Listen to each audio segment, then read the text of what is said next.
Ucapan terima kasih.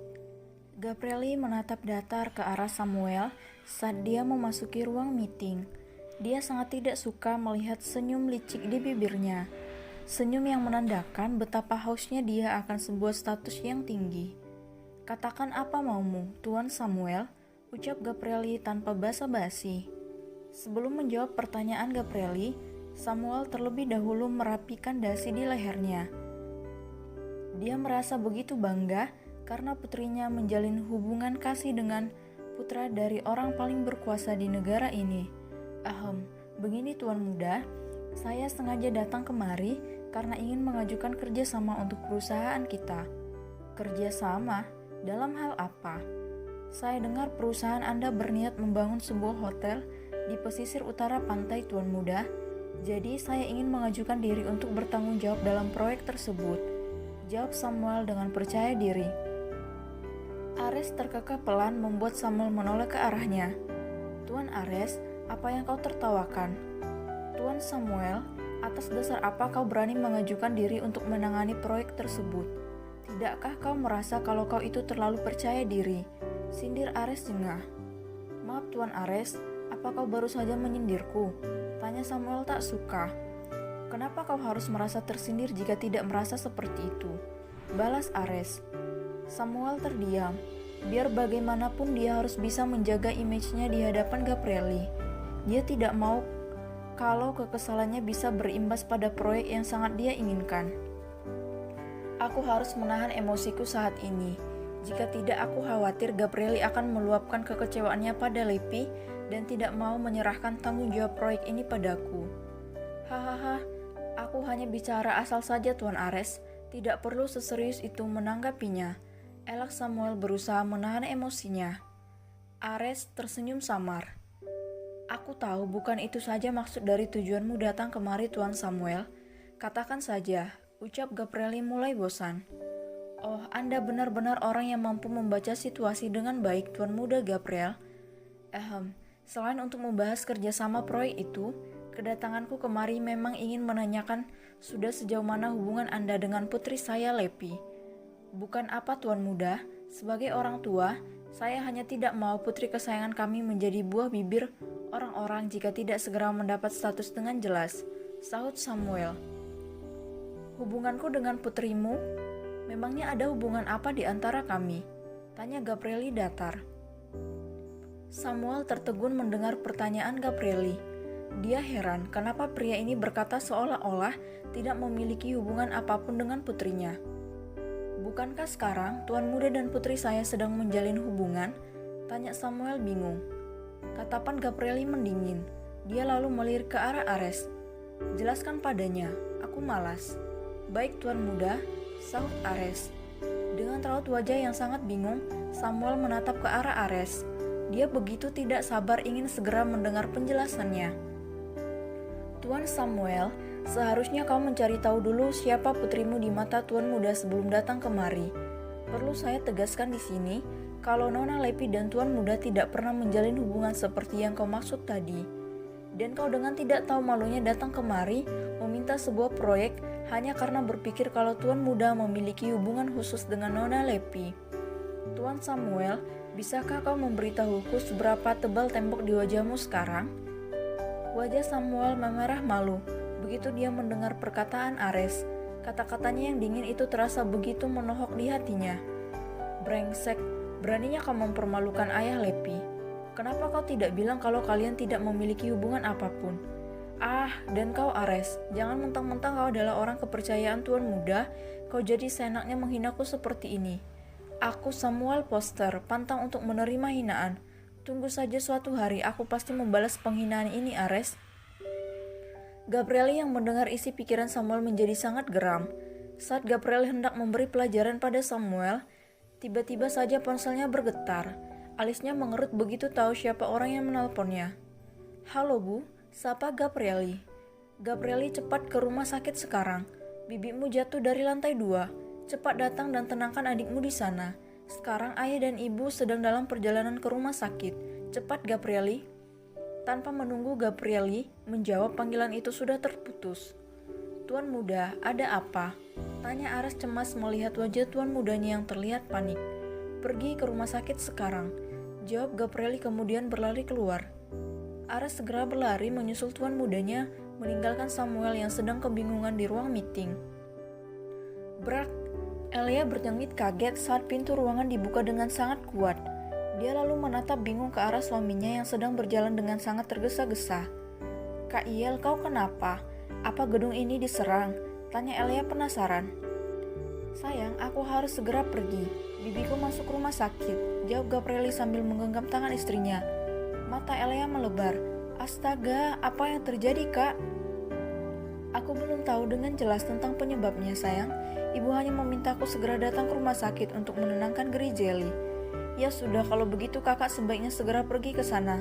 Kasihan Ijel, dia pasti sangat sedih sekarang, ucap Elia penuh pengertian. Gabrieli menatap dalam kemanik mata istrinya. Ingin rasanya dia membawa Elia, tapi itu tidak mungkin dia lakukan mengingat trauma yang dialami oleh istrinya. Selain itu, Gabrieli juga memiliki alasan lain kenapa tak benar-benar berniat mengajak istrinya pergi ke sana. Elianya terlihat sangat cantik hari ini.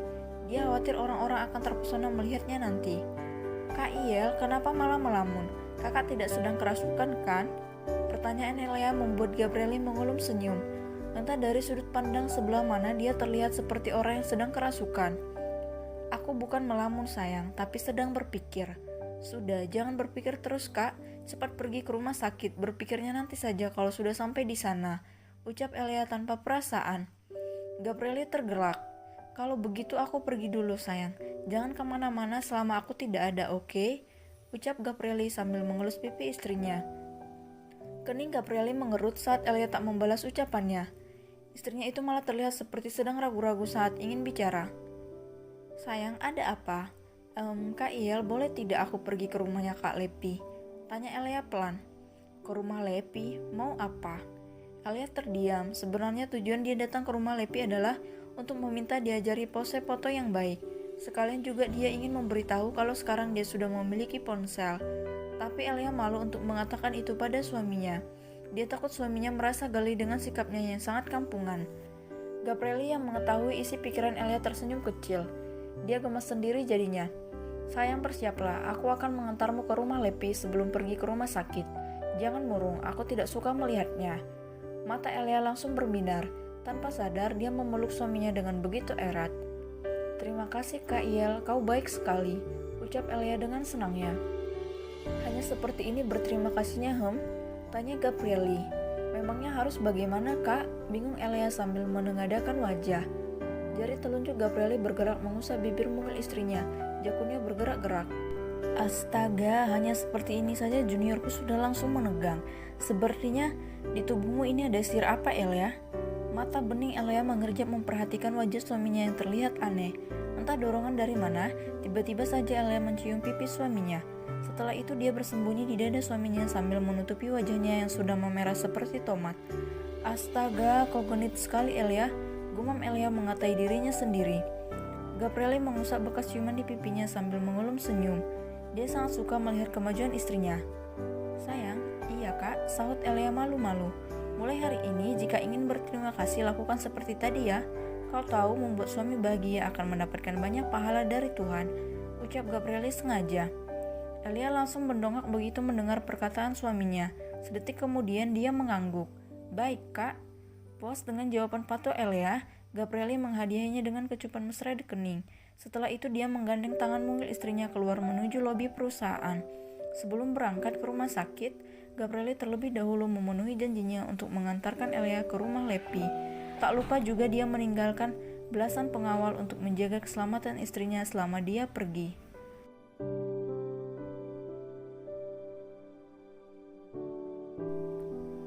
Menyukai pria yang sama.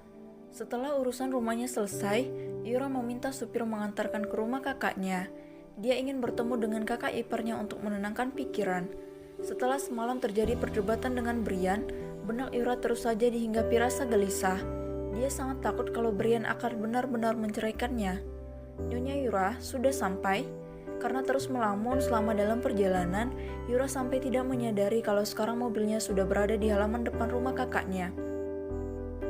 Dia menarik napas panjang kemudian keluar dari dalam mobil. "Terima kasih, Pak," ucap Yura pada supir yang mengantarnya. "Sama-sama, Nyonya, saya permisi." Yura mengangguk. Setelah itu dia berjalan masuk ke dalam rumah sambil menenteng 2 kotak makanan di tangannya. "Selamat siang, Nyonya Yura," sapa seorang pelayan sambil menunduk hormat. "Selamat siang, Kak Samuel dan Kak Lolita ada di rumah tidak, Bi?" tanya Yura sopan. "Nyonya Lolita ada di dalam kamarnya, Nyonya. Kalau Tuan Samuel, beliau sudah berangkat ke perusahaan sejak pagi." "Oh begitu. Oh ya, Bi, tolong pindahkan makanan ini ke dalam piring.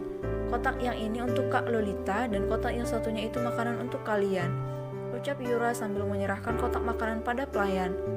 "Baik, Nyonya Yura, terima kasih banyak untuk makanannya." Yura mengangguk sembari tersenyum hangat ke arah pelayan. Dia kemudian berjalan menuju kamar kakak iparnya sambil membalas sapaan dari pelayan yang berpapasan dengannya. Begitulah Yura, dia selalu bersikap baik pada siapapun, termasuk pada orang-orang yang bekerja di rumah kakaknya maupun di rumah suaminya. Yura merasa kalau tidak seharusnya memperlakukan mereka dengan buruk, karena bagaimanapun tanpa mereka, semua pekerjaan rumah tidak akan pernah terselesaikan. Yura sendiri bukan tipe wanita yang pandai dalam kebersihan. Satu-satunya keahlian yang dia miliki oleh Yura dalam mencintai Brian dengan sepenuh hati.